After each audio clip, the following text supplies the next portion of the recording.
Hola a todos, bienvenidos. Esta es la clase 24, la penúltima de materia, como lo había dicho antes. Y en la clase de hoy vamos a ver una cosa que es súper entretenida per se, pero, o que me refiero a que vamos a entender algunos de los conceptos que son súper interesantes y que en principio podría darles pie, dependiendo sus intereses, a profundizar en temas relacionados con probabilidades. ¿Ya? Que ahora lo vamos a ver, pero aunque nos vamos a centrar en el ajuste de curvas, da pie para entender otros procesos que son interesantes. Y entre ellos, lo que después como aplicación está lo de las redes neuronales, etcétera, etcétera.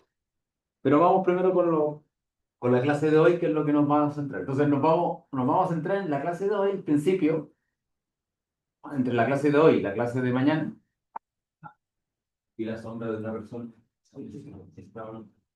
Entonces, lo que vamos a ver en la clase de hoy es lo que se denomina ajuste de datos. Todos los que están acá, en cierto aspecto, han visto en distintos cursos, tal vez más llegando a los cursos finales o a los de astronomía, que mucho de la... que hay que trabajar con datos medidos. O sea, por un lado, a uno le gusta a veces hacer cálculos teóricos, aplicar la teoría de la segunda ley de Newton para entender la dinámica de algunos objetos, pero eventualmente cuando uno puede contrastarlos con experimentos, recuerden que la física es una ciencia experimental, en el sentido de que los esfuerzos que tiene la física en general son confrontarlos con un experimento y ver si la teoría o el modelo que se está confrontando es refutable en base a la evidencia experimental. Entonces, en ese sentido, tenemos que poder juntar lo que es los datos observados con las predicciones teóricas. Y en ese sentido, lo que nace de forma natural es lo que se conoce como ajuste de datos. Ajuste de datos en el sentido de tratar de encontrar el modelo que está detrás, que podría explicar los datos asociados a una observación. Entonces, para esto, en la clase de día vamos a ver eso. Y aparte vamos a ver aplicaciones que son como las mínimas aplicaciones de ajuste de datos que ocurren y las que podemos realizar en el curso probablemente tal, que es básicamente el método de mínimos cuadrados, que significa encontrar la mejor curva que en promedio está más cerca de los datos experimentales, y otro método que se llama la minimización del chi cuadrado o chi-square, que es una minimización, que es encontrar la curva que estadísticamente es la más cercana a un set de datos, pero que incluye también los errores, las incertezas asociadas a los errores, a las medidas observacionales. Entonces, vamos a ver estos dos casos en principio. Mañana vamos a ver otros casos más complicados, o sea, no más complicados, pero que son como los siguientes niveles en complejidad, pero que son los métodos que se usan en física y en astronomía o en química, en lo que sea. A veces no tanto en medicina, por eso después salen con temas que son según estadísticamente, no sé, todas las cosas que han aparecido que estadísticamente en ese estudio que fue un mal uso de la estadística y de las probabilidades, que era que decía que las vacunas generaban autismo, era en parte porque el médico hizo el estudio y dijo, según mi muestra de pacientes se cumple, pero en realidad era una muestra muy pequeña, aplicó mal la hipótesis de, de verosimilitud, etcétera, etcétera, etcétera, que al final después generó un daño grande en sociedad porque introdujo un concepto que nadie lo había cuestionado y ni siquiera era algo de cuestionar. Pero bueno, hablando de, entonces por eso es importante aprender de estadística y saber qué significan las variables estadísticas cuando uno las analiza. Entonces aquí tenemos un ejemplo muy directo. Esto es extraído del estudio que hizo, bueno, mejorado también, del estudio que se hizo cuando Hubble midió la expansión del universo. Entonces, él lo que hizo por un lado, observó o estimó las distancias de las galaxias o en este caso de las supernovas tipo 1A, las graficó. Cada supernova que medía había una relación con la cantidad de luz que emitía la supernova tipo 1A, que se le denominan también que se pueden asumir que son velas estándar, en el sentido que todas las supernovas tipo 1A se producen de la misma manera y brillan de la misma manera. Entonces, dependiendo del brillo, yo puedo saber la distancia, la cantidad de brillo que yo veo en la Tierra, puedo saber más o menos la distancia en la cual se encuentran. Claramente, como pueden ver acá, dice la distancia en megaparsecs y vemos que tenemos el dato y tenemos una barra de error en horizontal. Eso quiere decir que lo que estimó él como una distancia que es más o menos 500 megaparsec, en realidad puede haber sido entre 450 y 550. Dentro de todo es lo que correspondía con la observación que hizo de esa supernova en particular. Y por otro lado, a través de Redshift y el Doppler, se puede estimar también la velocidad relativa con respecto al sistema solar de esa explosión de supernova tipo 1A. Y en base a eso, midiendo lo que pudo extraer de la velocidad de estos objetos a sus distancias, se dio cuenta de que había una tendencia lineal que está representada por esa línea recta que está ahí. Entonces ustedes al ver los datos pueden decir, sí, tiene pinta de línea recta, pero ¿por qué Hubble o por qué en este estudio pusieron esa línea recta así, que debe tener una cierta pendiente y una cierta constante de recta, de la recta? ¿Por qué no usó una línea recta así? ¿O por qué no usó una línea recta por allá? Sí, más o menos hay un montón de datos, hay una nube de puntos y yo puedo tirar muchas líneas que pasan por los puntos. Entonces, ¿por qué esa es la mejor línea? Entonces, una de las cosas que uno quiere entender cuando tiene los datos experimentales, primero, ¿por qué utilizó una recta? La recta, en este caso, estaba en el contexto de que en su hipótesis pensaba de que existía una expansión, y era una expansión homogénea a nivel homogénea en el sentido que todo el universo se expande de la misma manera. Entonces, en ese sentido, la recta era la suposición más sencilla. Podía haber tomado una curva más complicada para ajustar a estos datos. ¿Cómo lo obtuvo? ¿Cómo él se dio cuenta de que esa es la recta que representa esta nube de puntos y claramente hay puntos que no están pasando por la recta y otros que sí? ¿Cómo lo calculó? Y lo otro es la interpretación que ya uno lo saca de los datos experimentales contrastados con el modelo, es lo que implica, o que representa en este caso, que implica para la ciencia, o en este caso, para el caso del estudio de cosmología, que implica que entre más lejos estén las supernovas, más rápido se mueven. Y eso está asociado a que se pueda entender al universo desde el periodo del Big Bang, que se encuentra en un estado de expansión, donde lo que se expande es las distancias que existen entre los objetos que viven en el universo. Entonces, en ese sentido, de pasar de los datos, que son los que están ahí, que se miden con telescopios o con interferómetros, o se mide con una regla, por un pie de metro, o se pesa, lo que sea que estén haciendo experimentalmente, a entender la parte teórica detrás de los datos, hay un paso entre medio que es lo que le vamos a llamar hoy como ajuste de datos. ¿Ya? Entonces, motivados de esa manera, tenemos que darnos cuenta que, en principio, aunque nosotros pensamos de que trabajamos en un mundo ideal, no todas las vacas son esféricas. De hecho, todas las vacas no son esféricas y eso es lo que tiene entretenido. Entonces, en cierta forma, cuando tratemos con datos, siempre vamos a estar en dos escenarios. Lo que se llama la inevitabilidad del ruido, en el sentido que toda medida que tengamos nunca va a ser perfecta, o sea, si la repetimos 20 veces nos va a dar un poquito distinta, dependiendo de nuestro experimento. Y lo que está relacionado también con el error experimental. Nosotros cuando medimos con una regla, y la regla tiene centímetros y milímetros, medidas más chicas que milímetros no las podemos registrar con nuestra regla. Entonces, en principio, cualquier medida que tengamos va a ser más o menos una incerteza de orden más chico que un milímetro. Si estamos midiendo no sé, si estamos midiendo con la regla este monitor, más o menos que nos salga, no sé, 30, 50 centímetros de tamaño en esta parte del monitor, 50, 51 no es tanto un problema.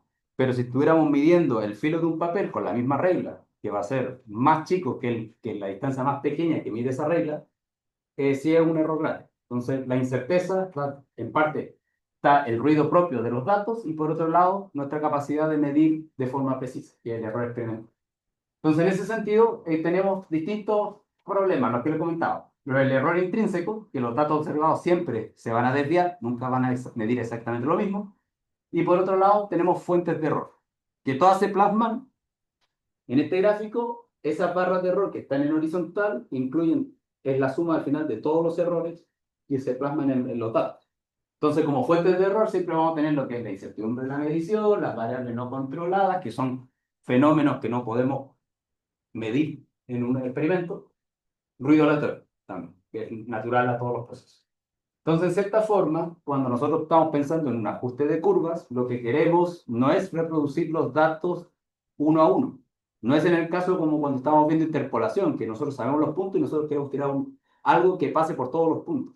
De hecho, cuando uno hace un ajuste de curva, lo que uno quiere es encontrar cuál es la curva, como pongo aquí, más probable y que representa la tendencia real del fenómeno que se está plasmando en los datos. O sea, cuando uno agarra, ustedes lo más probable que hayan hecho en el laboratorio de mecánica, tratar de medir G a través, no sé, de la caída libre o de un péndulo o lo que sea, ustedes en principio deben repetir experimentos muchas veces y estimar que en realidad G no les sale perfecto. De hecho, nunca sale perfecto, siempre sale como 9 puntos, a veces sale 9, a veces sale 12, dependiendo, porque para poder tener una real medida necesitan realizar el experimento muchas veces y aparte de esas muchas veces, tener un control de dónde están las fuentes de error experimentales y cuáles son las fuentes de ruido que afectan a la medida. Entonces, todas esas cosas, en realidad, tenemos una nube de puntos, pero nosotros sabemos, o lo que queremos corroborar es que si realmente la teoría para medir G, según la teoría de gravitación de Newton, donde G para la Tierra debería valer como 9,81 cerca de la superficie, etcétera, etcétera, es un modelo mucho más simplificado que todo este ruido que vamos a tener con las medidas experimentales. Entonces, en ese sentido, pasamos de tener una teoría que es la teoría de Newton, que sería línea recta. No es en el caso, pero imagínense que estos puntos en la determinación de algo con dejando caer no sé, una pelotita y medir el tiempo de caída libre. Queremos determinar cuánto vale G en una nube de datos que tienen ruido. Entonces ese es el punto, donde podemos sacar esa tendencia real subyacente. Y para eso tenemos que usar técnicas matemáticas para poder producir. Entonces ahí entramos a lo que se llama el ajuste de curva, que es el problema del error mínimo. ¿Cómo yo puedo encontrar la mejor curva? Pero no es la mejor curva porque me gusta a mí, sino porque cuantitativamente es la mejor curva que puedo encontrar sobre un set de datos. Esa es la gran pregunta. Entonces, en este caso, vamos a hacer algunas suposiciones. Consideremos que tenemos un set de datos observados, xi, yi, donde tenemos n datos. Imagínense siempre en este mismo gráfico, cada uno de estos puntos es un par xi, yi. Y por otro lado, tenemos un modelo teórico. Y el modelo teórico, como muchas veces muy bien sabemos, son funciones matemáticas. En este caso, una función matemática que depende de x y que depende de ciertos parámetros. Por ejemplo, cuando uno tiene el movimiento parabólico y uno quiere analizar el movimiento parabólico, uno de los parámetros de ese modelo va a ser g, que es uno de los parámetros que uno quiere determinar si está estudiando el problema del movimiento parabólico para determinar el valor de g. Entonces, imagínense que ese parámetro teta, que puede ser 1, pueden ser 100, pueden ser infinitos parámetros, es lo que nos modela o nos ayuda a fijar bien el comportamiento de nuestro modelo teórico, que depende de x, donde x es la misma variable que está relacionada con los datos. ¿Ya? Entonces, en este sentido, lo que queremos es estimar cuál va a ser el mejor valor del parámetro teta que estadísticamente reproduce los datos.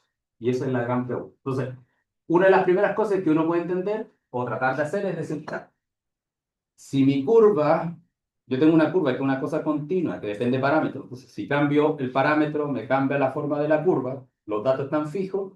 Una de las formas de poder estimar cuán cerca estoy de los datos es definir lo que se llama el error residual. Y el error residual es básicamente los datos observados menos el valor predicho por mi teoría, por mi modelo. Entonces, si en este caso tengo no sé, que Y es el valor, el tiempo de caída en el problema del caída libre, yo tengo una función f que me predeciría el valor de la caída, el tiempo que tarda un objeto en caer. ¿Ya? Entonces, esas distancias, este error residual, me diría que, claro, si yo tengo mi modelo teórico, que cuando yo lo evalúo para el X, que está asociado con este dato observacional, y me da 0, quiere decir que mi curva teórica y mi dato coinciden. Si me da mayor que 0, quiere decir que mi curva teórica, o sea, si esto es mayor que 0, quiere decir que mi dato pasa por aquí y mi dato está acá abajo, mi curva teórica está ahí. Si es menor que 0, me dice que mi dato está ahí y la curva por alguna parte está pasando por debajo. Y eso va a ser importante porque nosotros vamos a tratar de encontrar la curva que más o menos pase por todos los puntos lo más cercana posible. Y eso es lo que vamos a hacer. Entonces, visualizándolo de nuevo de una forma más práctica. Eso me quedó una flecha azul. Entonces, en este sentido, por ejemplo, aquí tenemos nuestro gráfico XY, tenemos estos puntos, tenemos, imagínense, un set de datos de 4 puntos, 2, 3, 4, 4 puntos rojos. Y si yo tiro mi curva teórica para un valor cualquiera de teta, lo que yo voy a poder medir es cuánto es la que me desvío con respecto al valor predicho versus el valor observado. Aquí tenemos una distancia epsilon 0, epsilon 1, epsilon 2, epsilon 3. Como más o menos pasa por el medio, debería ser una estimación relativamente buena, pero yo quiero, a mí no me sirve que sea una estimación buena. A mí me interesa que sea la mejor estimación posible. Entonces, en ese sentido, el método más tradicional, o el primero que uno aprende para tratar de estimar este tipo de curvas, es lo que se conoce como el método de mínimos cuadrados. ¿Por qué se llama mínimo de mínimos cuadrados? Es básicamente porque usamos como evidencia de la cercanía o la lejanía entre mi modelo teórico y mi modelo y mis datos observacionales, lo que se conoce como la suma de los cuadrados de los errores. ¿Qué quiere decir? Que si yo sumo, como tengo, no sé, n datos, yo puedo calcular n distancias, n errores residuales, los pongo al cuadrado, y eso significa que lo que estoy haciendo básicamente es la sumatoria de mis datos observados menos mi predicción teórica para el mismo valor de x al cuadrado. ¿Cuál va a ser la gracia de esta función? Primero, yo estoy sumando sobre los datos. Eso quiere decir que el error no depende de los datos, no depende de Y ni de X, porque yo estoy sumando sobre esos valores. La única cosa que podría cambiar es el valor del parámetro.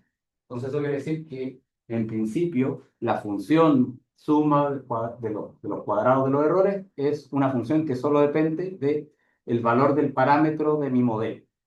¿Qué va a pasar con esta función? ¿Qué es lo interesante? Es que primero, como les decía, solo depende del valor del parámetro. O sea, ya no importan los valores, o sea, piénsalo como que ya están integrados sobre los datos experimentales. Y por otro lado, al ser la suma de cantidades que son al cuadrado, son siempre positivas. Y si algo es siempre positivo, a lo más va a poder ser 0 si es que todos los errores son idénticamente igual a 0. Entonces, en principio, si yo encuentro un valor de teta, del parámetro teta, que es en este caso, y me da 0, quiere decir que mi modelo reproduce exactamente todos los datos experimentales. Pero recién yo les dije que siempre va a existir ruido. Entonces, en principio, lo que yo quiero encontrar es el valor de este parámetro teta que me dé el error en la suma de esta función, el SSE, más pequeña posible. Tengo que revisar todos los posibles valores de teta y el valor que me dé más cercano a 0 de todas las posibles combinaciones va a ser la curva que está más cercana, mi modelo teórico que está más cercano a los datos observados. Y ese es lo que se conoce el método de mínimos cuadrados. Ahora, cómo desde ahí llegamos a encontrar teta es el problema que tenemos que ver ahora. Entonces, imagínense, yo tengo unos datos experimentales, los puntos violetas. Y no sé, por alguna razón se me ocurrió que mi modelo teórico depende solamente de un parámetro, el parámetro teta que está acá. Entonces, si yo cambio el valor de teta, la función f de x va a tener distintos comportamientos. De hecho, aquí tenemos 4 curvas con 4 valores de teta distintos. Si teta vale 0,5, la recta con pendiente 1, porque aquí vemos que no tiene nada enfrente, pendiente 1, pasa por aquí. Si ponemos 0,2, pasa por donde está la curva naranja, la verde o la roja. Entonces la pregunta es, ¿cuál de esas curvas es la que mejor se ajusta a los datos? Por un lado, uno hacia el ojo, uno puede decir tal vez la naranja, o quizás la azul, o algo entre medio entre la naranja y azul, porque la naranja pasa como por el medio, o sea, pasa por ese punto, y deja algunos puntos por debajo y otros por arriba. Pero estos están bien lejos, o sea, estos están más lejos que estos que están acá. Entonces, en realidad, como que debería ser un poquito más arriba o un poquito más abajo. Entonces, el punto es cómo encontramos ese valor de teta que realmente va a estar minimizando este error cuadrático. Entonces, aquí abrimos el primer archivo, el 01, para que entendamos qué estamos haciendo. Aquí claramente nosotros estamos simulando datos. La idea tal vez mañana es trabajar con algunos datos reales de algún trabajo o algo así para que lo podamos ver con calma. Vamos a borrar esto porque no es necesario que veamos los resultados antes de ello. Entonces, en este caso, vamos a ver el... Primero vamos a generar datos. Nosotros lo estamos generando, son datos simulados, sintéticos. Simplemente yo estoy poniendo la regla, digamos, la regla subyacente, la estoy poniendo a mano. Pero en principio nosotros no podemos ver esta función, ya que los datos no tenemos idea qué es lo que genera los datos. Entonces, en este caso, hay dos cosas importantes. Esta primera línea, que yo le puse random seed 88, es para que tengamos reproducibilidad. Eso quiere decir que cuando ustedes pongan 88 y corran los números aleatorios son siempre iguales en la corrida de números aleatorios. Esto en principio, si ustedes no lo ponen en su código, cada vez que corran números aleatorios van a ser distintos. Pero como nosotros queremos reproducir y que no nos vayan cambiando los datos cada vez que corramos el código, queremos ver cómo funciona esto. Ya, entonces tenemos el primera línea, que básicamente lo que nos fija los números aleatorios, y después tenemos los datos, los valores en X y los valores en Y. Aquí da lo mismo entender lo que está pasando, simplemente queremos ver cómo se visualiza. Acá tenemos el modelo que les comentaba en la diapositiva, teta, X más teta. Entonces aquí yo le puse modelo, recibe la variable X, o sea, el parámetro X y el parámetro teta, y básicamente es una función. Si yo le doy el valor de X y le doy el valor de teta, encuentro un número, y ese número lo tendré que comparar con mis datos. Ahora lo que está acá es básicamente el gráfico que les mostré recién. ¿Qué pasa si tengo estos datos y veo cómo se comporta mi curva, mi modelo, para distintos valores del parámetro? Esto todavía no he encontrado el mejor, simplemente estamos tirando valores. O sea, yo podría aquí agarrar y tirar otro modelo, que le vamos a cambiar el valor, aquí le vamos a poner 0. No sé, 0.33, simplemente porque 0.33. Pensé que ese podría ser más bonito, pero ahí lo veo. Ahí pasa el morado que está acá, pasa. Pero yo, a ojo, están todos más o menos pasando, ¿no? No sé bien si hay uno mejor o otro peor. Entonces ahora tenemos que ver cómo definirlo. Entonces, en este caso, lo que vamos a definir en este punto es la función de suma de los residuos cuadrados.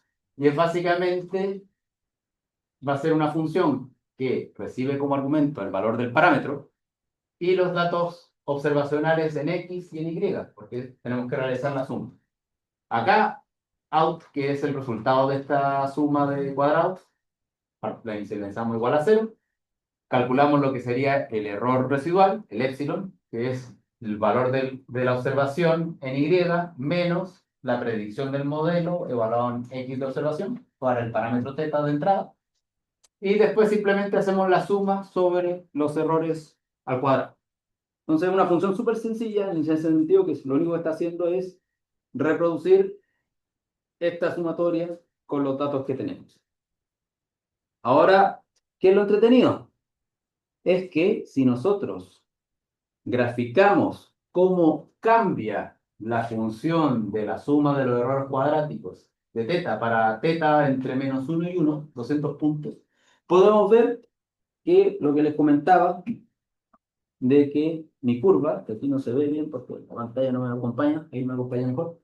Aquí vemos que mi curva realmente, para valores de teta muy negativos, el error cuadrático crece, es muy grande, y que a medida que el valor de teta llega hasta un cierto, no sé, 0,25 por decirlo así, llega a un valor más pequeño posible y después vuelve de nuevo al crecer. Eso quiere decir que lo que está pasando acá es que más o menos, esto lo vamos a incluir acá, y lo podemos visualizar aquí directamente. Entonces, que le vamos a poner que vamos a llegar hasta 2 mejor para que se vea más. No, me pasé. 1,5. 1,5. Y ahí más o menos está centrado. Entonces, tenemos un valor en 1. Entonces, vamos a aprovechar aquí y le vamos a poner el valor en 1.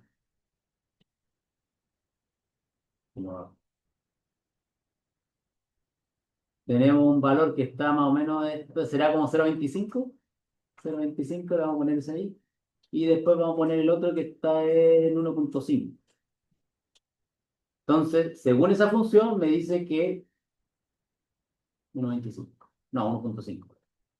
Según la función error que acabamos de calcular, que estamos graficando, me dice que cuando yo vea ahora los datos, me tengo que dar cuenta de que está con teta igual a -1, le puse 1, perdón.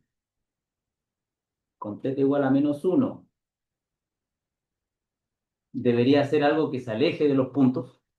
Con teta igual a 0,25, que más o menos por aquí, no es exacto, es al ojo nomás. Debería ser algo que más o menos pasa por entre medio de los puntos y con 1,5 de nuevo se debería alejar. Entonces, ahora lo podemos visualizar aquí para ver si tiene sentido. Y ahí veo. Nos damos cuenta clarito que la curva naranja, que es la de 0. La gris de 0,2, pero es 0,25. La de 0,25 es la que más o menos está como centradita en los datos, mientras que claramente la de -1 y la de, bueno, 1,5 no tienen cómo reproducir esos datos, están demasiado lejos. Y esta es como una confirmación visual de que esta función, la suma de los errores al cuadrado, es una función que es siempre positiva y que eventualmente existe un valor donde se hace lo más pequeño posible dentro dentro de la compatibilidad que es el modelo con los datos. Porque claramente si es que el modelo fuese una función seno, no hay forma de que mi función seno reproduzca esto, porque la función seno sería una función tipo, imagínense, como una función seno. Eso es mi modelo. No hay forma de reproducir los datos, pero sí existirían parámetros que minimizan la distancia. Pero vemos hacia el ojo de que ese modelo, si no lo sabemos justificar bien desde el punto de vista de por qué tiene que ser una función seno, sería como un poco tratar de decir que no sé, como lo dije antes, que las vacunas causan autismo, simplemente porque puse un modelo y todo modelo en principio se va a acercar eventualmente a los datos, pero no va a tener ningún fundamento de por qué se reproducen los valores. Ya, entonces una cosa importante, ahí lo agregué, después lo vuelvo a actualizar en el campo virtual, este notebook en principio, es el hecho de que existe un mínimo. Y ese mínimo es importante. Ahora, aquí se ve fácil el mínimo, más o menos fácil, porque tenemos un parámetro, pero usualmente los modelos no tienen solo un parámetro.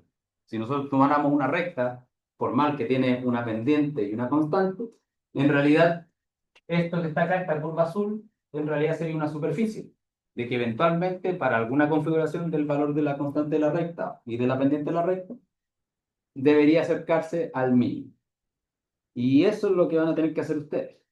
Vamos a complicar. Ustedes van a tener que estimar al ojo, porque después vamos a ver cómo estimarlo formalmente.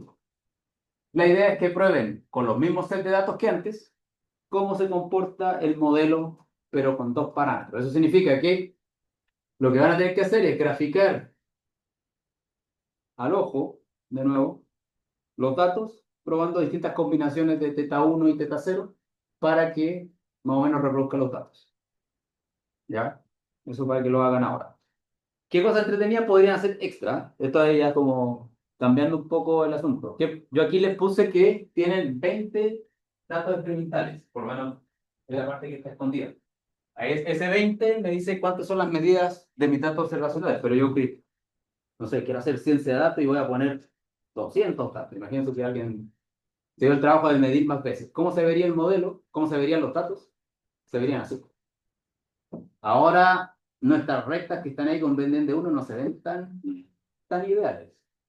Entonces también la cantidad, la estadística de datos, la cantidad de datos de medidas observacionales que tengamos también importa a la hora de establecer eh, conclusiones con respecto a un modelo. Si se dan cuenta, los datos van como así. Entonces, las rectas con pendiente igual a uno, por mucho que las pueda subir para arriba, siempre van a estar, eventualmente no se pegan.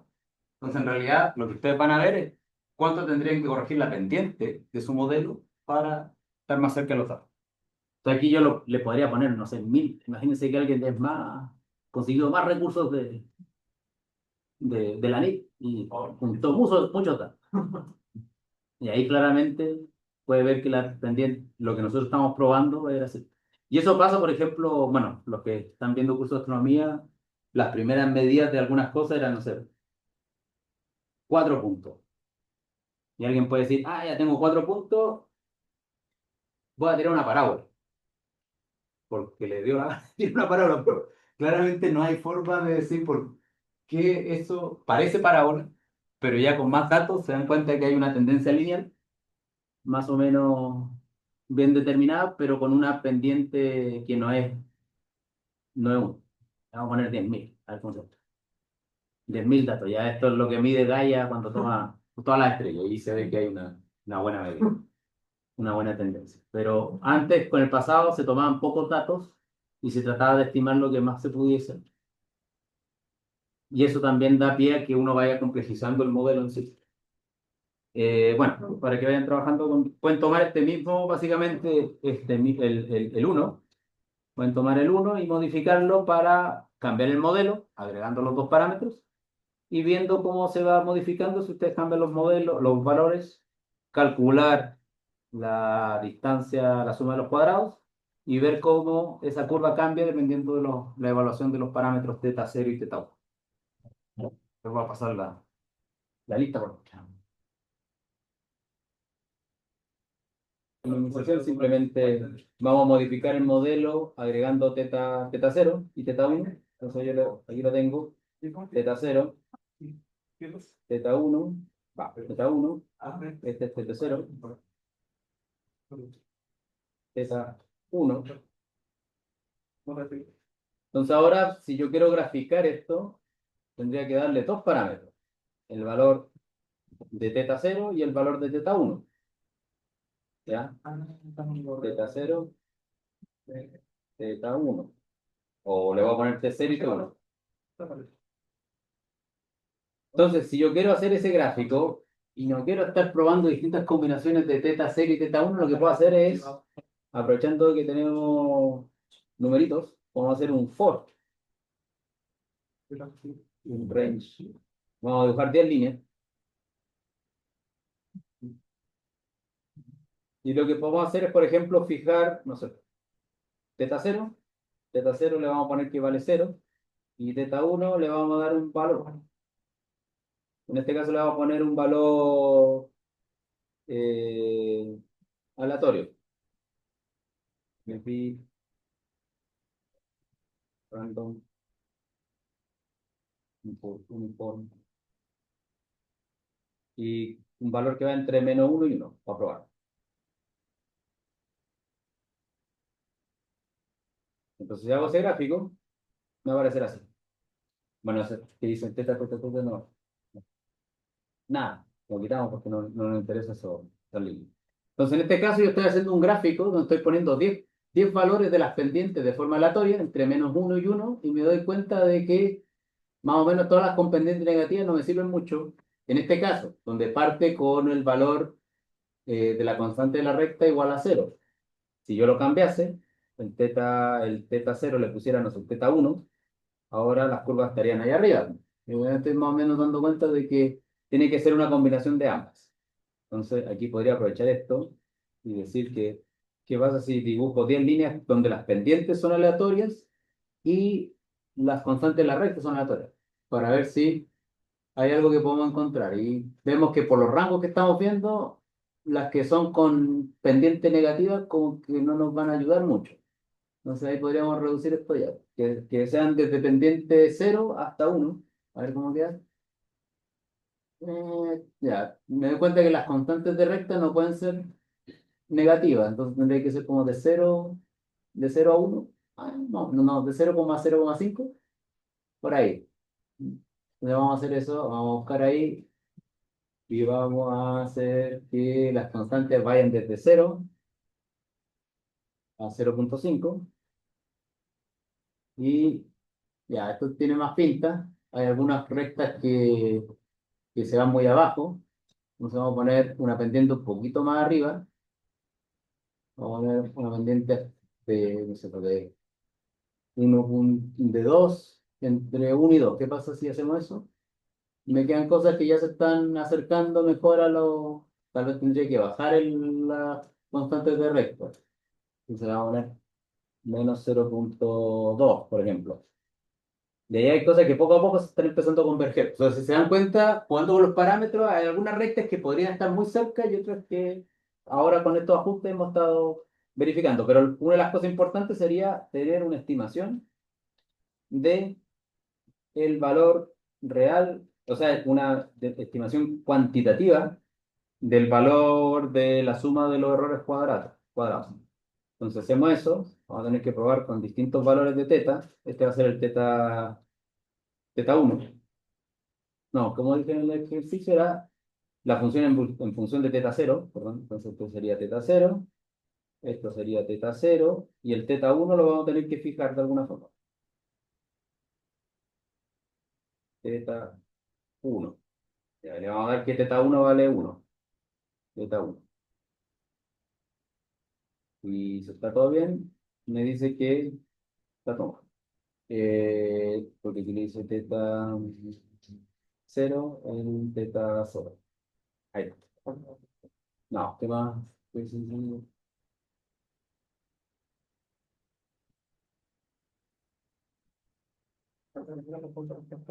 ¿lo pregunté? No, vamos a decir. Ah, que no existe PT. Acá. PT cero, ahí. Ya, entonces esto sería cómo se ve la curva con teta 1. Lo vamos a tener que achicar porque no cabe en la pantalla. Cómo se ve la curva si es que teta 1 vale 1. Si teta 1 vale 2. Si se dan cuenta, el parámetro teta 0 que está acá, vamos a poner 0, se desplaza. Entonces, esto lo deberíamos hacer varias veces. Entonces, vamos a copiar esto para poder hacer distintos gráficos. Después le vamos a poner teta 1A,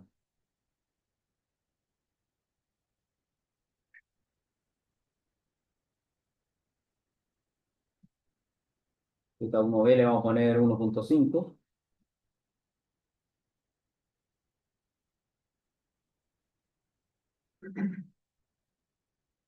y teta 1C le vamos a poner 1, que era el que teníamos en el caso original del que vimos en clase. Tenemos teta C. Aquí estamos explorando para distintos valores de teta 1, qué es lo que sale. Teta A, teta B,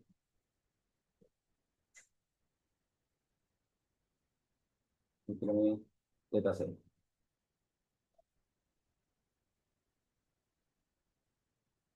Like. Y ahí le vamos a dar label, encuentra que quede bien el C, el B y el A. Ya veo. Si nos damos cuenta, tenemos distintos mínimos, pero hay un mínimo que más se acerca, que es más chico. Entonces aquí vamos a tener que hacer un zoom para ver cuáles son los valores. Si se dan cuenta, todos los mínimos están entre, no sé, 0,8, -0,8 y 0,5. Vamos a ajustar eso. -0,8 y 0,5. Y vale, esto quedó con el máximo, que lo vamos a quitar acá. Si nos damos cuenta, parece que este es un poquito más mínimo. El legend no está. LT.legend. Vamos a tener que ver aquí, ¿cómo se dice? Entrar a picar aquí para ver cuál es el que gana 0,5. Ah, no, 5. Y aquí hay una competencia entre el C, que es la pendiente igual a 1, y el otro con la pendiente igual a 1.5.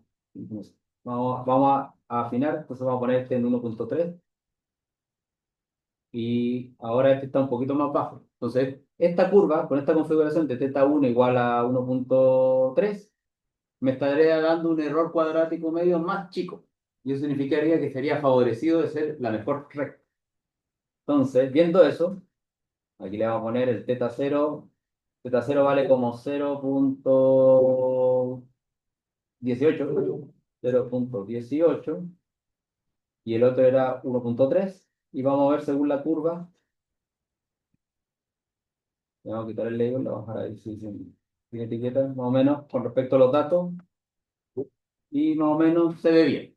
O sea, al ojo nos acercamos, pero como siempre es mejor, no necesitamos el ojo, necesitamos precisión numérica, precisión matemática para encontrar el mejor set de parámetros. Para esto, vamos a utilizar alguna de las herramientas que está en SciPy. La teoría detrás, más o menos, se la estoy explicando, pero hay muchos más matices que sería importante, pero eso es un curso aparte. ¿Cómo hacemos el mismo cuadrado con las herramientas que tiene SciPy? Una de las herramientas que tiene dentro de la librería que se llama Optimize, es la librería de optimización, es la que se llama Curve Fit, que es ajuste curva, básicamente, no puede ser más explícito. Dentro de eso, dentro del Curve Fit, existen lo que está acá básicamente el manual, si lo quieren ver para ver algunos más de los detalles, porque cuando uno hace ajuste de curva, uno puede hacer hartos pequeños ajustes de los datos. Bueno, no, por alguna razón siempre SciPy se demora un montón en cargar la página, no sé qué le pasa, pero básicamente, ahora cuando cargue, lo vemos. Eh, bueno, eventualmente lo vamos a ver, pero básicamente dentro de la función curveFit, la forma más fácil de utilizarla, que en el caso de que los datos sean muy simples, no me esté preocupando por la calidad del ajuste que voy a generar, simplemente la versión básica sería utilizarla de esta manera. A dos variables se le asigna el resultado que da curveFit, donde en curveFit se le agregan distintos parámetros. Primer parámetro, el nombre de la función o el nombre del modelo, de la función que contiene el modelo que queremos testear, los valores de los datos en X y los valores de los datos en Y. Así de simple. Muy parecido a lo que estábamos haciendo con nuestro código original, cuando estábamos ajustando, en el sentido de que el modelo, la idea del modelo es que reciba la información de esa manera. Los valores de X, donde va a ser evaluado, y después sus parámetros. Tal manera que bajo esa información vamos a poder hacer un ajuste de curva utilizando Curve. ¿Qué son estos parámetros de salida? ¿Qué son estos resultados, estas variables que estamos sacando acá? Primero, vamos a tener una variable que aquí por defecto el mismo manual de SciPy les va a recomendar con ese nombre, pero ustedes le pueden poner el nombre que quieran. Pero básicamente el POP-T es el, los valores de los parámetros del modelo que minimizan el error cuadrático. Esto ya está implementado el error cuadrático dentro. ¿Qué significa los parámetros que minimizan? El hecho de que SciPy va a hacer el procedimiento de encontrar ese mínimo.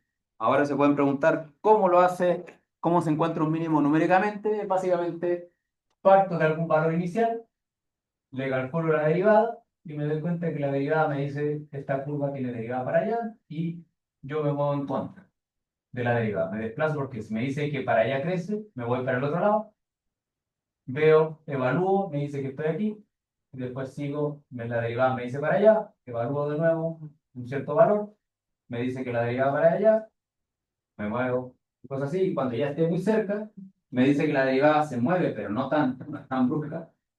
No voy a saltar sin querer, porque puede ser que esté muy pegadito este valor, y esto me dice que la derivada ahora junto hacia el otro lado, entonces empiezo poco a poco hasta llegar al mínimo. Ese es el mecanismo que se llama como el descenso por gradiente. Es básicamente me voy en contra de la derivada del gradiente de mi función hasta que llego hasta el fondo. ¿Cuál es la ventaja? Que funciona. ¿Cuál es la ventaja? Que si yo tengo una función error que tiene varios mínimos o mínimos local, la función, el algoritmo no me va a poder decir si es el más mínimo de todos los mínimos. A mí me interesa llegar al valor más mínimo que puedo encontrar de mi set de parámetros. Pero ese algoritmo solamente se frena cuando llega al mínimo de la curva en cuestión. Entonces digamos que tenemos los parámetros que minimizan el error cuadrático medio según el mecanismo de descenso por gradiente. Después hay otra variable que es la matriz de covarianza. Cuando uno tiene datos, en general, ustedes tal vez en alguna parte, en algún curso de experimental de los laboratorios, cuando tienen varios datos, pueden calcularle el promedio de los datos y aparte del promedio pueden calcular la desviación estándar. Eso es como la varianza. La desviación estándar al cuadrado sería la varianza. Cuando ustedes tienen muchos datos, muchos parámetros en principio, van a aparecer correlaciones. Eso quiere decir que cuando yo estoy midiendo, imagínense que yo estoy midiendo con una regla este monitor, no tengo regla. Bueno, tengo esta regla, con medidas de control remoto. Pero mi aparato solo puede medir en horizontal y en vertical. Entonces yo mido aquí, yo digo 15, no sé, 4 control remotos, 2 controles remotos para abajo. Pero después viene alguien gracioso y me puso el monitor así. Pero lamentablemente mi medida solo mide en horizontal y en vertical. Entonces eso quiere decir que cuando yo mido en horizontal, que originalmente sería mejor medir así en diagonal, yo voy a tener una relación que me va a relacionar la medida en horizontal y la medida en vertical cuando el monitor está en diagonal. Y eso va a aparecer como una incerteza cruzada. Y eso se visualiza a través de esta que se llama matriz de covarianza. Es básicamente el error estándar de medir en X solamente, de medir o sea, digamos que en ancho, en alto, y en medir en ancho y alto al mismo tiempo. Y eso técnicamente, eso se ve en un curso de estadística. Simplemente aquí se lo estoy contando. Pero eso, la matriz de covarianza nos dice la incerteza en los parámetros del ajuste. Ahora bien, si realmente quieren, y como uno se lo cuenta ya desde el lado de la experiencia, si quieren utilizar de mejor manera Curvefit, en realidad tienen que hacer uso de las opciones extra que tiene Curvefit. Ahora veamos si aparece en el manual. Así es. Vamos. Podemos ver que Curvefit tiene muchos parámetros para ir trabajando y ahí ustedes pueden leerlo para ir viendo. Yo les voy a hacer la versión resumida de los parámetros, tal vez con algunos de los parámetros que más se utilizan. Entonces, si lo quieren usar de un poquito más completo, es exactamente la misma nomenclatura, curvefit, el nombre de la función que contiene el modelo, los datos, y después hay dos variables. P0, que es el punto de inicio para el descenso por gradiente. O sea, no es lo mismo. Aquí está. No es lo mismo que yo parta por acá, voy a hacer el proceso, a que parta por acá, que mucho me toma menos tiempo. ¿Qué pasaría si yo tuviera una función error que es así? Si yo le doy un valor inicial que parta acá, llego a ese punto. Si parto acá, llego a ese punto. Y si parto acá, llego a ese punto. Entonces, en principio, uno debería también testar distintos puntos de partida para ver si realmente el mínimo que estoy encontrando es el más mínimo de todos los mínimos de mi espacio de parámetros. Entonces, eso hace peso. Simplemente me dice de dónde parto para el descenso. Y por otro lado, existe otro objeto que se llama bounds, que me dice o que yo impongo cuáles son mis restricciones en los valores de los parámetros. O sea, por ejemplo, para el caso de los puntos que estábamos diciendo aquí, yo le puse que la pendiente tiene pendiente 1, porque podría ser que yo espero, según mi modelo, que siempre sea 1. Yo no puedo cambiar ese valor. O esa pendiente la puedo utilizar, pero no puede superar 2. Si yo no le doy los bounds, esta cosa va a ajustar el mejor punto, pero puede ser que el valor óptimo sea 10.000, se excede del valor teórico posible, por ejemplo. Imagínense que están haciendo un experimento donde están midiendo la velocidad de la luz y hacen el mejor ajuste y le sale que la velocidad de la luz es negativa. Negativa, cierto que no está considerado que sea negativa, no que esté viajando para el otro lado de la luz, simplemente le salió negativa en el ajuste. Y ustedes saben de que no puede ser negativa, entonces tienen que poner el bound de que la velocidad de la luz al máximo puede ser cero. O sea, al mínimo en este caso, el rango permitido sería entre cero y más infinito. De tal manera que en el ajuste le dicen al software que no se puede exceder desde ese valor. Y eso sería el bounce. Ahora vamos a ver cómo lo aplicamos, porque ambos son tuplas con la información que hay que darle según el orden de los parámetros que tenga el modelo. Ahora bien, vamos a abrir el otro archivo, pero imagínense que ahora vamos a usar el caso del modelo del ejercicio, en el sentido que yo puedo cambiar las pendientes y las constantes. Entonces, si yo tiro, no sé, en este caso, 10, creo que eran 1000 o 100 curvas, yo voy a tener un manchón de líneas rectas. Y ese manchón de líneas rectas me diría cuál es el espacio que potencialmente podría ser cubierto por el modelo. Si los datos están dentro del manchón, quiere decir que estoy más o menos bien porque mi modelo más o menos está de acuerdo con los datos. Ahora, la gracia es que Curvefit nos va a entregar el valor perfecto, o sea, no perfecto, numéricamente perfecto de esto, y para eso lo vamos a ver con el archivo el 2. Entonces, si abrimos el 2,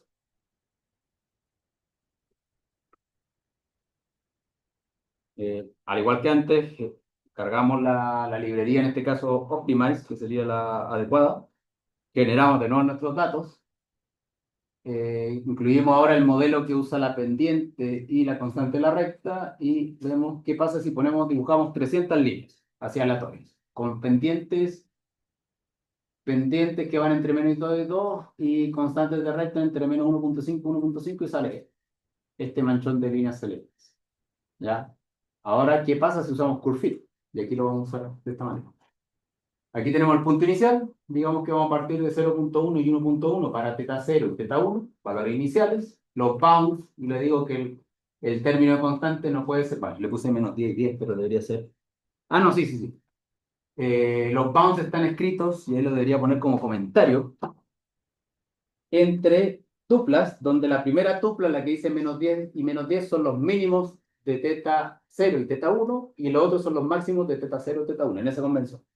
Entonces sería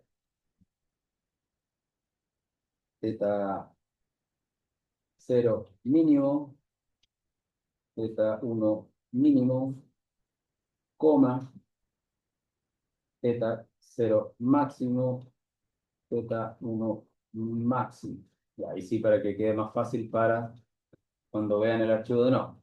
Y después tendríamos el uso de Curvefit, el modelo, los datos, el punto inicial y la restricción sobre los bounds de los datos, el rango de validez de mis parámetros. Ahora bien, ya hizo el ajuste, porque eran poquitos datos. Ahora veamos qué nos sale como resultado. Si vemos lo que está escrito en post 1, que son los datos óptimos, nos va a decir que el primer elemento es, según esta convención, siempre teta 0, teta 1. ¿Por qué teta 0, teta 1? Porque así está definido en el modelo, teta 0, teta 1. Entonces, el primer elemento es el valor óptimo de teta 0 y el segundo es el valor óptimo de teta 1. Eso es con la variable post 1. Ahora, en la matriz de covarianza, si nosotros la graficáramos, o sea, la imprimiéramos, nos sale una matriz. Esto sería la varianza de teta 0, esta sería la varianza de teta 1, lo que está en las diagonales, y lo que está en las antidiagonales sería la covarianza entre teta 0 y teta 1. ¿Qué son las covarianzas formulísticamente? Porque yo lo hablo, pero no sé si lo han visto en algún curso. La varianza, básicamente, si se acuerdan, la varianza de una variable x sería, a grosso modo, la suma de el promedio de x menos los datos al cuadrado. ¿Ya? Esa sería la varianza que sería básicamente sigma cuadrado, o la desviación, el cuadrado de la desviación. Y la covarianza de los datos x con los datos, en este caso, bueno, no pongamos, de teta 0. Ese sería el promedio de los teta 0, el mejor ajuste por los datos teta 0. Y en este caso teta 0, teta 1, en realidad sería la suma de el promedio teta 0 menos teta 0 por el promedio teta 1 menos teta 1. Que es simplemente que el uno de los cuadrados se transforma en uno en teta 0 y en otro en teta 1.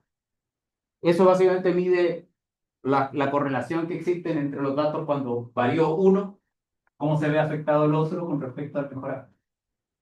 Ya, eso simplemente para contarle que esa matriz que está ahí está por alguna, tiene un sentido y es un sentido de análisis estadístico.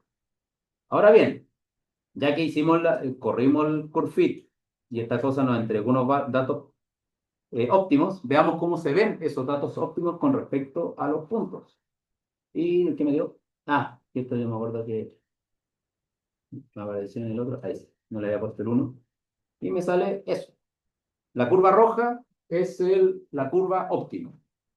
Y la curva, los celestes son variaciones en torno más o menos a un rango similar a los datos. O sea, si mis datos óptimos están en 0,14 para teta 0, aquí lo varía entre 0 y 0,3. El otro es 0, 1,23, 1 y 1,15, 1,5 y salen esas bandas de curvas celestes. Si se acuerdan en el ejercicio, habíamos estimado 1,3 para el mínimo, o sea, el óptimo hubiera sido el 1,23, y le habíamos puesto cerca de 0,15 o 25, no me acuerdo. A ver, no tengo tal lado. Ejercicio uno, ¿qué valor le habíamos dado? Claro, yo le había puesto. Lo puse después, aquí. Yo le había puesto 0,18 y 1,13 para el óptimo, al ojo. Pero el óptimo de verdad era 0,14 y 0,23. O sea, estábamos cerca, pero el ojo engaña. Esto es matemáticamente la mejor línea recta que es consistente con esos puntos. Aquí ustedes podrían jugar y decir, bueno, pero ¿qué pasa, profe, si nos encontramos con estos que sacan muchos datos? 2000 puntos. ¿Podemos hacer el mismo análisis? Recuerden los valores óptimos. Ahí tenemos de nuevo esa es la curva. Esos son los datos experimentales, eso es lo que tenía antes.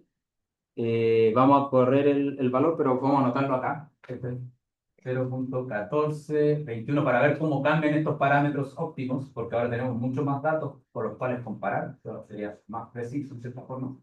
Ya. Entonces, si ahora corremos el curve fit, pero con 2000 datos sintéticos, nos van a cambiar a 0,015, 0,005 y 1,5. ¿Por qué convergió esos valores? Bueno, si lo graficamos de nuevo, a ver, grafiquemos, esta es la matriz de covarianza. Si lo graficamos, no se ve nada la línea roja porque está por debajo de todo. La línea roja la voy a poner en el 12, porque quede por arriba. Ahí está. Y se ve que está súper bien eh, reducida. O sea que está súper bien alineada. ¿Por qué 0,05 y por qué 1,5? Acá, como estamos haciendo datos sintéticos, estamos en modo Dios. Yo sé que los datos los estoy generando donde la pendiente, a propósito de 1,5, y aquí estoy, y la parte de lo que sería el error o el ruido, lo estoy haciendo una distribución uniforme entre menos 0,5 y 0,5, que eso significa que si le tomara el promedio sería 0. Entonces, básicamente, esto es una recta con 1,5 y 0. Y los datos convergen a esos valores cercanos, es porque tenemos muchos datos. Con pocos datos estamos reducidos al azar de mi análisis. Que con poquitos datos estoy obligado a ajustarme y por eso cambian los valores. Y lo mismo pasaría si yo cambio la semilla aquí en el 88 y le pongo, dime un número, del 1 al 100. 20. Si yo cambio la semilla, me van a cambiar los datos. Ups, bueno, ahí lo vamos a ver. Si se dieron cuenta, cambiaron los valores. Ahora los datos son un poquito distintos. Bueno, no más, mira, salió ese súper bajo. Y eso es porque la semilla aleatoria, al cambiar, cambia de nuevo los datos aleatorios. Eso pasa. Si tenemos hartos datos, podemos hacer buena estadística. Si tenemos pocos datos, tenemos que hacer magia para tratar de extraer lo mejor posible de información. Ya. Ahora vamos a pasar a mejorar esto, porque nos quedan como 15, menos de 15 minutos. 15 minutos justitos. Ni un correo. Vamos a hacer la mejora, porque por un lado está el método de los mínimos cuadrados, que está bueno, pero como vimos en el ejemplo, la primera diapositiva de la clase, que teníamos errores en nuestras mediciones, realmente necesitamos usar una función, la cual tenemos que minimizar, que incluya que los datos observados tienen incertezas. Esta función a minimizar, bueno, la van a encontrar en literatura dependiendo de qué área, pero a veces se le llama la función error, o la función de coste, o la función de pérdida. nosotros vamos a usar el nombre de función de coste o de costo. Y básicamente es una mejora al mínimo cuadrado en el sentido que incorporamos las incertezas. Esto se le llama a la función de error, la función de coste, se llama función chi cuadrado o chi square, y básicamente es la suma de los errores relativos normalizados a las incertezas experimentales. O sea, digamos, cada vez que yo mido algo en un Y, ese Y va a tener una incerteza. Y de tal manera que yo lo que estoy midiendo acá es cuánto yo me acerco o me alejo de mis datos con mi curva, tomando en cuenta de que los datos en sí pueden fluctuar. ¿Ya? ¿Qué es importante acá con el chi cuadrado? Uno es que es el promedio, se le llama promedio por grado de libertad. ¿Y qué es el grado de libertad? Es la cantidad de datos que yo tengo, menos la cantidad de parámetros que yo tenga. O sea, si yo tengo dos puntos y tengo una función con dos parámetros, yo puedo hacer un efecto perfecto, pero eso no sería un buen ajuste desde el punto de vista estadístico porque estoy haciendo lo que se llama un sobreajuste. Estoy resolviendo un sistema de dos ecuaciones con dos incógnitas. No puedo sacar una tendencia. Entonces, y si tengo una función con muchos datos y pocos parámetros, voy a tener un cierto valor y voy a poder comparar, perdón, lo que quiero decir es que voy a poder comparar con esta función distintos números de parámetros para los mismos datos. De tal manera que si yo tengo muchos datos y quiero ajustar una función lineal, si es mejor una función lineal a una función cuadrática, por ejemplo. Porque agrego un parámetro más, pero tengo que ajustarme a que ese valor sea el menor entre modelos. Ya, ¿cómo? Esto es el chi cuadrado y esta es la distancia normalizada de los errores. Pero ¿cómo yo veo los errores en un gráfico? En un gráfico, esto es sacado este es el flujo de rayos cósmicos tipo electrón y positrón que llegan a la Tierra. Y tenemos datos con barras de error. Las barras de error básicamente son los sigmas que están en cada dato. Entonces, bueno, aquí tenemos lo que es el flujo multiplicado por la energía de los rayos cósmicos versus la energía de los rayos cósmicos. Lo que está en azul serían los electrones, el flujo de electrones que llega a la Tierra. Y lo que está en rojo son los positrones que llegan a la Tierra, pero multiplicado por 10 simplemente por escala. Si no, estarían aquí, sería casi como una línea roja. Y aquí vemos que hay datos que tienen barras de error chiquititas, porque tienen buena estadística y el promedio es mucho más estable. Y hay datos que tienen barras de error gigantes, que aquí hay pocos positrones, y por lo tanto el promedio puede fluctuar. Tú agregas un positrón más y el promedio se te mueve. Es como sacar un promedio con 3 números a sacar un promedio con 50 números. Va a ser mucho más estable el promedio con 50 números que con 3 números. Y básicamente, en este caso, nosotros tendríamos que incluir en nuestra función de chi cuadrado la información asociada a cada uno de los ejes, que serían las desviaciones estándar asociadas a los datos. Bien, ¿cómo hacemos esto? Y aquí entramos al nivel pro del curve fit, que tampoco es tan pro porque después nos damos cuenta que hay otras técnicas mejores, hay otras funciones mejores que el curve fit, pero esta, para las cosas básicas, no tan básicas, funciona genial. ¿Cómo lo usamos? Es básicamente, tenemos que agregar una nueva variable, que es los datos experimentales, los errores de los datos experimentales. Aquí yo le puse S por sigma, pero básicamente aquí nos dice que los sigma igual es data, quiere decir que formalmente nosotros tendríamos que tener una tabla de datos con tres valores, los valores en X, los valores en Y los sigma asociados a los Y de cada. Con esa información de tres columnas, nosotros podemos hacer un ajuste de curva que es aún mejor que el mínimo cuadrado porque incluye las incertezas de los datos. O sea, no es lo mismo ajustar los puntos morados que teníamos antes a considerar que realmente de esos puntos morados tal vez hay un par que están súper bien medidos y por lo tanto no es lo mismo, le damos pesos relativos a los puntos. Ya, ¿cómo hacemos eso? Acá tenemos que abrir el 3. El archivo 3. Y de ahí vamos a hacer el ejercicio donde ustedes van a jugar un poquito más. El archivo 3. Tenemos esta que está acá.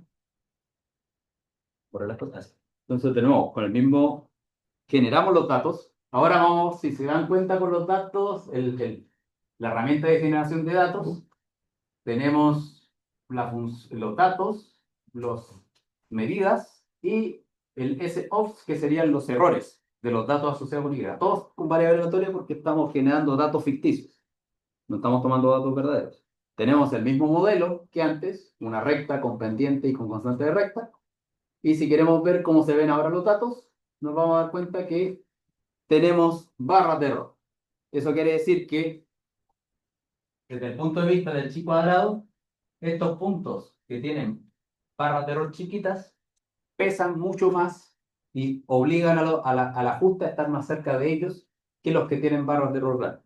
Porque los barras de error grandes, si yo paso por acá, desde el punto de vista del valor del chi cuadrado ideal, como es la distancia partido por el error, como el error es grande, esto es un valor pequeño. Pero este que está acá, si estoy a la misma distancia, como el error es mucho más chico que este de acá, el valor del chi cuadrado para ese punto solo va a ser mucho más grande,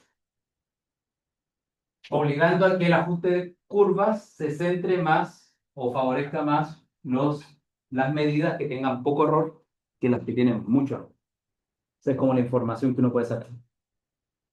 Si ejecutamos el curve fit, pero esta vez agregando la variable sigma, o sea, el argumento sigma de nuestra función, podemos hacer de nuevo el ajuste, nos van a salir los nuevos ajustes, los nuevos parámetros θ0, θ1 y la matriz de covarianza, al igual que antes, pero ahora podríamos verificar o visualizar cómo se ve en este nuevo escenario nuestros datos.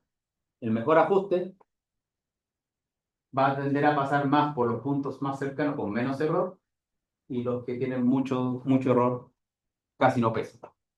Ahora, ¿qué pasaría si tuviéramos muchos datos? Aquí lo entretenido es que después ustedes pueden jugar y le pueden poner 500 datos total. No se demoran nada en general.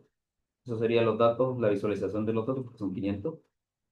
Hacemos el ajuste y vemos cómo se vería nuestro ajuste con esos datos con error. Pero son demasiados, así que no se entiende 100 datos. A ver, 100 datos se ven. Sí, 100 datos se ven un poquito más. Y ahí veríamos cómo es un mejor ajuste, pero considerando los errores. Ahora, ¿qué podría pasar acá? Que alguien podría decir,